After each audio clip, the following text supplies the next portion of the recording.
ओम नमः शंभवाय च मयो भवाय च नमः शंकराय च मयस्कराय च नमः शिवाय च शिवतराय च। यह मंत्र रुद्राष्टाध्यायी के पंचम अध्याय का मंत्र है और भगवान शिव के भक्तों में बहुत समादृत है। देवियों और सज्जनों, अक्सर यह प्रश्न उठता है कि भगवान शिव का रुद्राभिषेक हमें कब करना चाहिए।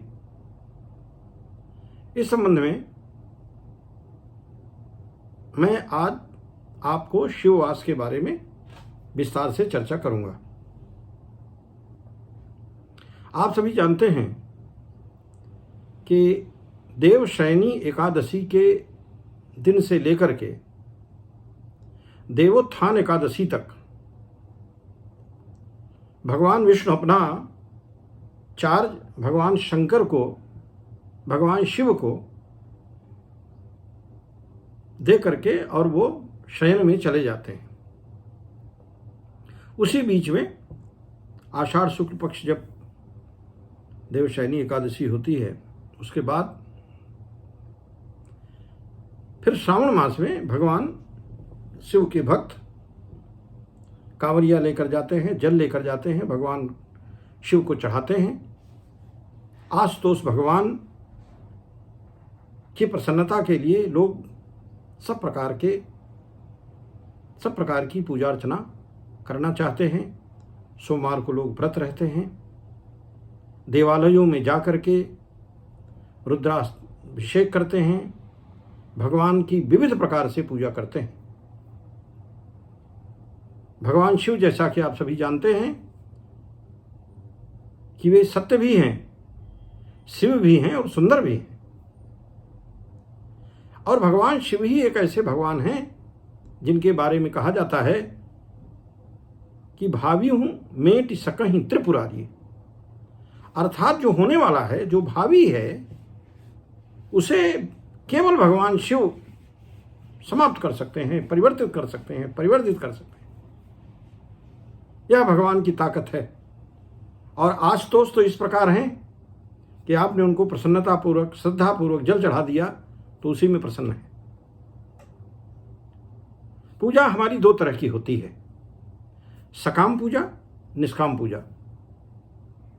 मान लीजिए कभी किसी के मन में आया कि हम महामृत्युंजय की सिद्धि चाहते हैं, सफलता चाहते हैं, उससे पहले रुद्राभिषेक करेंगे, या अमुक कार्य के पूर्ण होने के फलस्वरूप हम यह कार्य करेंगे, या भगवान शिव का रुद्राभिषेक करेंगे।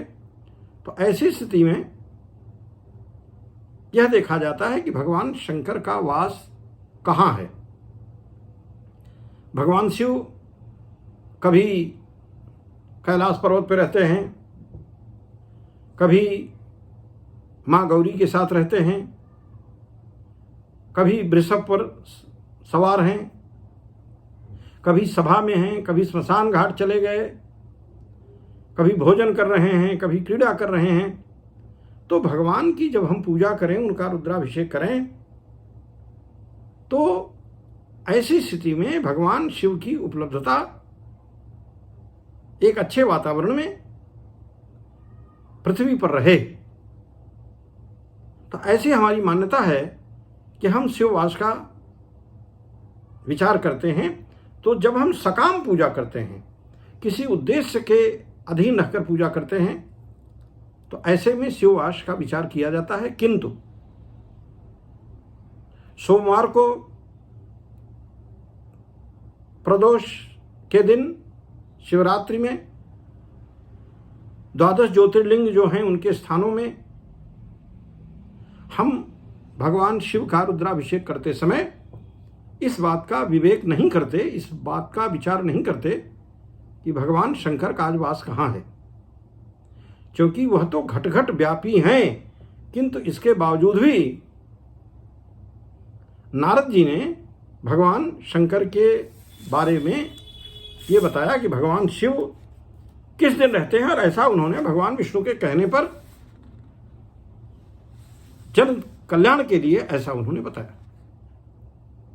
इसलिए जब हम रुद्राभिषेक करते हैं तो हम इस चीज़ का विचार कर लेते हैं, हम यह चीज़ देख लेते हैं कि भगवान शिव का आज वास कहाँ है।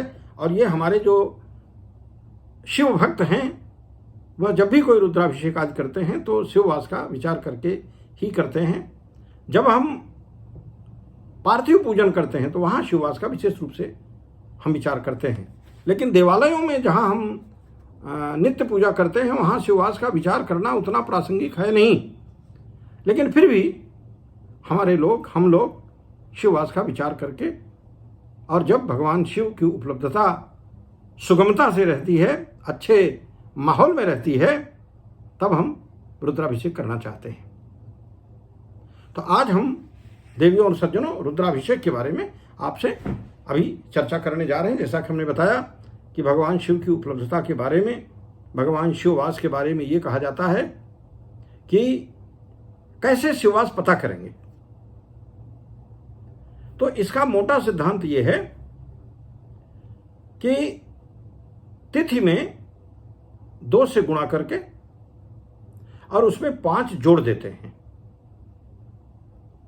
जैसे आज अगर द्वितीया है तो 2 में 2 से गुणा करेंगे 4 हो जाएगा, और 4 में 5 जोड़ देंगे अर्थात 9 हो जाएगा। अब जो ये आएगा योग, इस योग को हम 7 से भाग देंगे। जैसे 9 आया, इसमें आज द्वितीया है, 2 से गुणा किया 4 आया, 4 में 5 जोड़ा 9 हुआ, 9 में 7 से भाग दिया तो 1 बार गया, और इसमें शेष जो है 2 बचा। तो अब हम ये देखते हैं इसी हिसाब से 1 बचा, 2 बचा, 3 बचा, 4 बचा, 5 बचा, 6 बचा और 0 बचा। 0 बचा को हम कहते हैं कि 7 बचा। अर्थात जब कुछ नहीं बचा तो जाहिर है कि 7 है। वो गणित का ये सामान्य शिष्टाचार है। दूसरा, हम आप यह भी जानते हैं कि हमारे यहाँ जो महीना शुरू होता है, हिंदी महीना, हिंदी वर्ष, वो हिंदी का कैलेंडर वर्ष हमारा शुरू होता है चैत्र शुक्ल पक्ष प्रतिपदा से। अर्थात चैत्र शुक्ल पक्ष प्रतिपदा की प्रथमा उस साल की पहली तारीख है, द्वितीया दूसरी तारीख है, पूर्णिमा 15वीं तारीख है, और उसके बाद फिर कृष्ण पक्ष शुरू हो जाता है। अर्थात कृष्ण पक्ष की प्रतिपदा 16वीं तारीख है, क्योंकि महीना हमारा शुक्ल पक्ष से शुरू होता है। तो जब शुक्ल पक्ष से शुरू होता है तो कृष्ण पक्ष की प्रतिपदा 16वीं तारीख है, कृष्ण पक्ष की द्वितीया 17वीं तारीख है, कृष्ण पक्ष की तृतीया 18वीं तारीख है, और इस प्रकार से कृष्ण पक्ष का जो अमावस्या है, कृष्ण पक्ष की जो अमावस्या है वो 30वीं तारीख है। तो हम शिववास करते समय इस बात का ध्यान रखते हैं। और अगर ये चीज़ आपको याद न रहे तो मोटी बात यह याद रखनी है कि जब कृष्ण पक्ष में हम शिववास कर रहे हैं तो सबसे पहले जो तिथि है उसमें 15 जोड़ दें। जैसे मान लीजिए कृष्ण पक्ष की पंचमी है, तो ये पंचमी में 15 जैसे ही आप जोड़ेंगे 20 हो जाएगा। और अगर आप जो हमने हिंदी कैलेंडर की बात की वहाँ उस दृष्टि से देखेंगे तो वैसे ही 20 आएगा। तो कृष्ण पक्ष वाले में 15 जोड़ करके देखते हैं। जैसे अगर कृष्ण पक्ष की द्वितीया है तो कृष्ण पक्ष की द्वितीया में 15 और 2 जोड़ करके 17, 17 दूना 34, 34 और 5 39। अब 39 में हम 7 से भाग देंगे, 7 × 5 = 35, 4 बचेगा।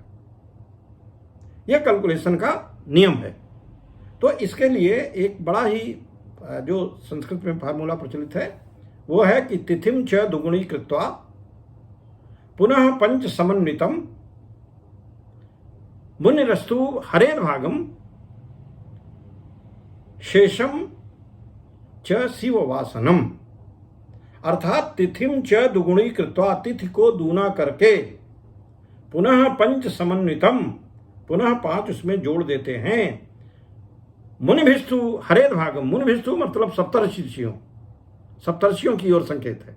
7 ऋषि हैं तो 7 से हम भाग दे देते हैं, और शेषम च शिववासनम, जो शेष बचा वह शिववास है। अब शिववास में क्या है कि भगवान अगर एक शेष बचता है तो उसके बारे में कहा जाता है कि एकेन वासः कैलाशे, द्वितीये गौरी सन्निधौ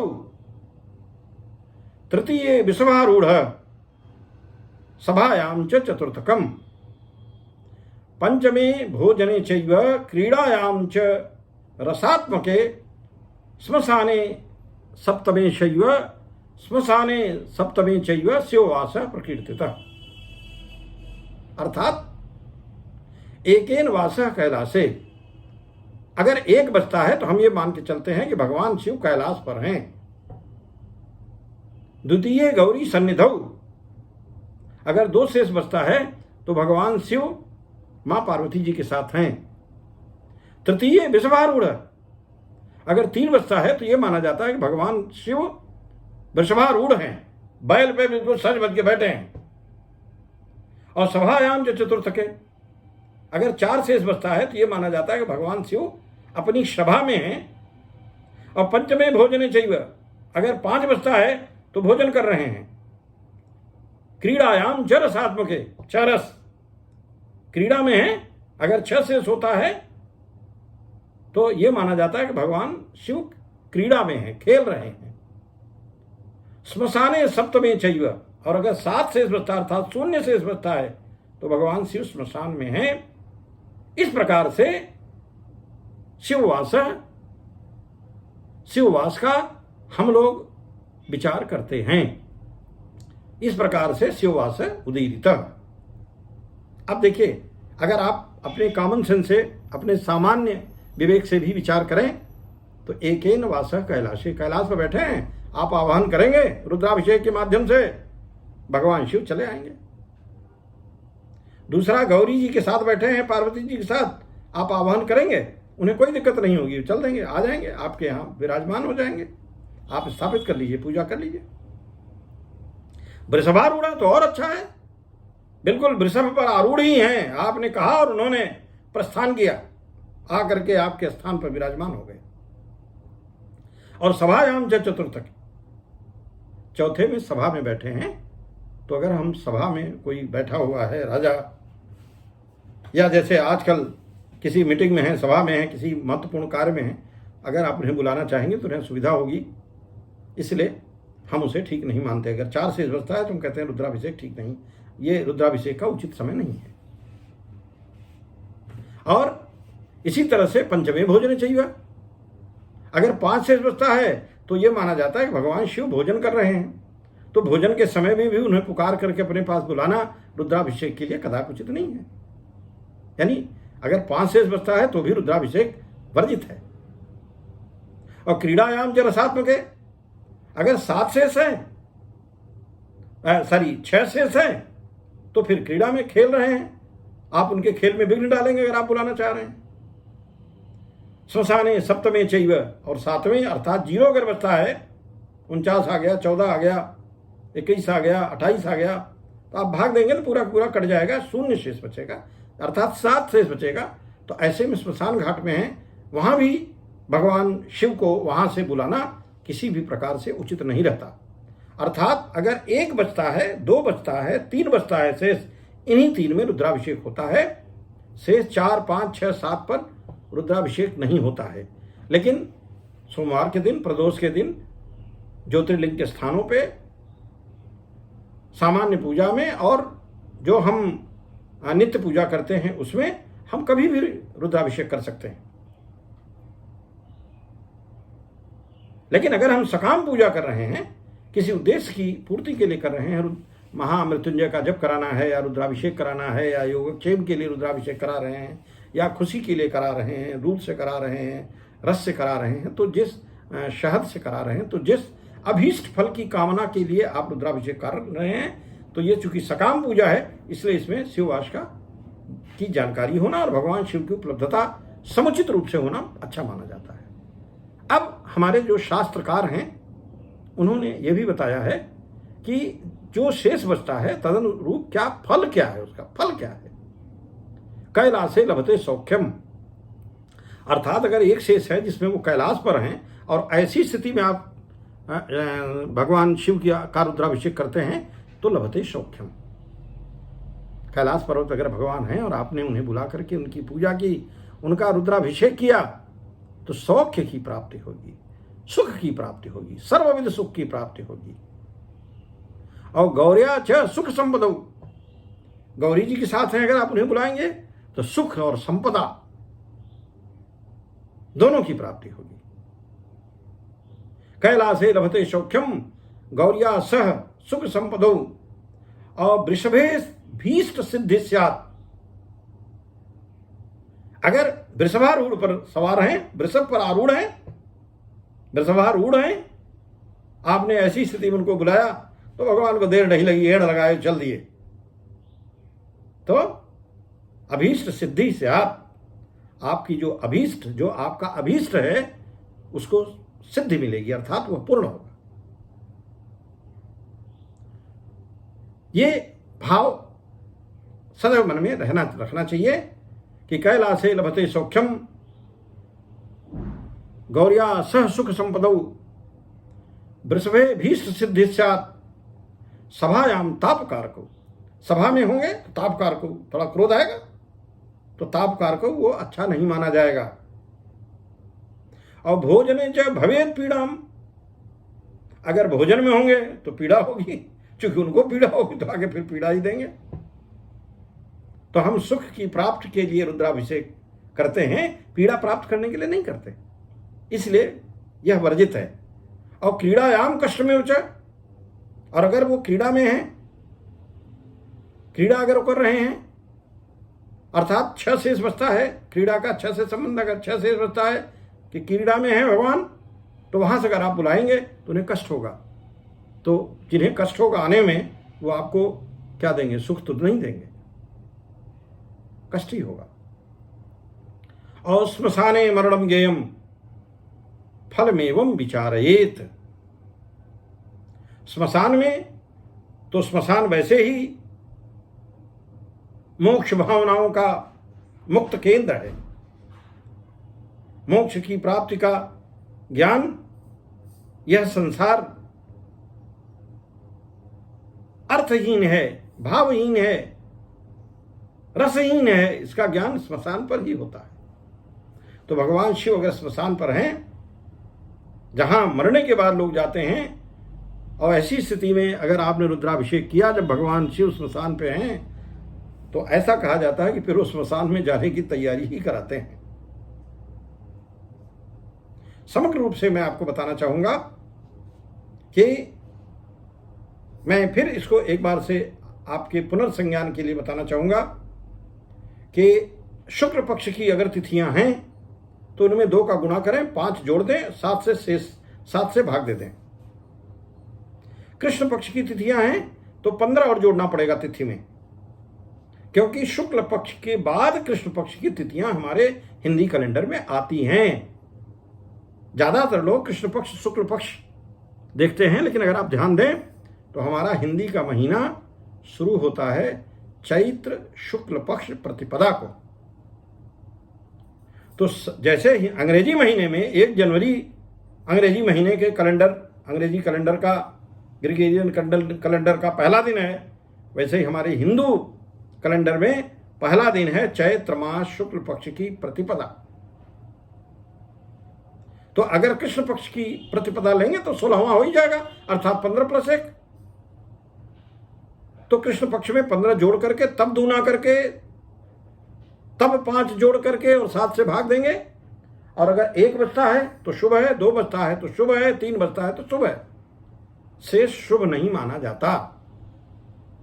यद्यपि आप पूजा करेंगे तो भगवान आएंगे, और भगवान आएंगे तो आपको फल भी, आप उनकी पूजा कर रहे हैं, उनकी भक्ति कर रहे हैं तो फल देंगे, लेकिन उस फल के पीछे जो उन्हें, उनकी भावना होगी, जो उन्हें कष्ट होगा, वो तदनुरूप आपको भी उसका एक रिफ्लेक्शन होगा।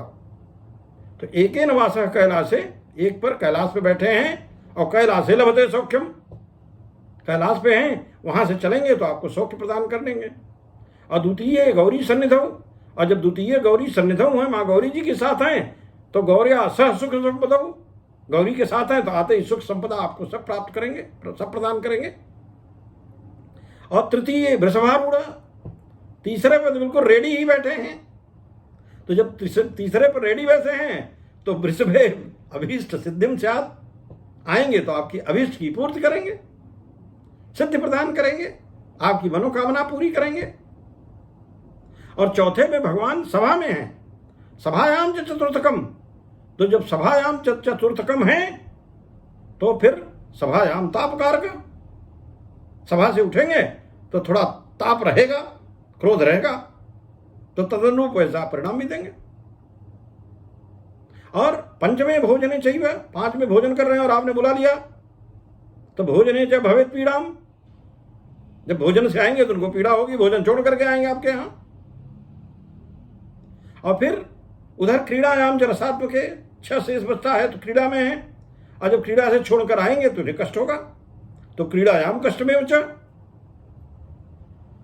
और सप्तमे भगवान शिव स्मशान में बैठे हैं, स्मशाने सप्तमे चैव शिव वास उदीरित, तो 7वां अगर शेष बचा अर्थात 0 शेष बचा तो स्मशान में बैठे हैं, स्मशान से आएंगे तो स्मशान जैसे ही वातावरण कर देंगे। तो देवी और सज्जनों, मैंने आपको शिववास के बारे में विस्तार से आज बताया है। आपको जब भी भगवान का रुद्राभिषेक करना हो, उसमें यह देख लें कि अच्छा मुहूर्त हो, अच्छे मुहूर्त में, अच्छे वातावरण में भगवान शिव के साथ भगवान शिव का आप रुद्राभिषेक करें। दूध से करें, गन्ने के रस से करें, शहद से करें, फूल से करें, जिस भी विधि से आपको करना हो, गंगा जल से करें, जिस भी विधि से आपको करना हो, आप भगवान शिव का पवित्र मन से मोक्ष प्राप्ति, अभीष्ट प्राप्ति, सिद्धि प्राप्ति, सुख प्राप्ति के लिए, मनोवांछित फल प्राप्ति के लिए भगवान शिव का रुद्राभिषेक आप संपन्न करें। इन्हीं शब्दों के साथ मैं फिर भगवान शिव का वही मंत्र जो शुरू में मैंने रुद्राष्टाध्यायी के 5वें अध्याय का वो मंत्र मैंने कहा था कि नमः शंभवाय च मयो भवाय च नमः शंकराय च मयस्कराय च नमः शिवाय च शिवतराय च।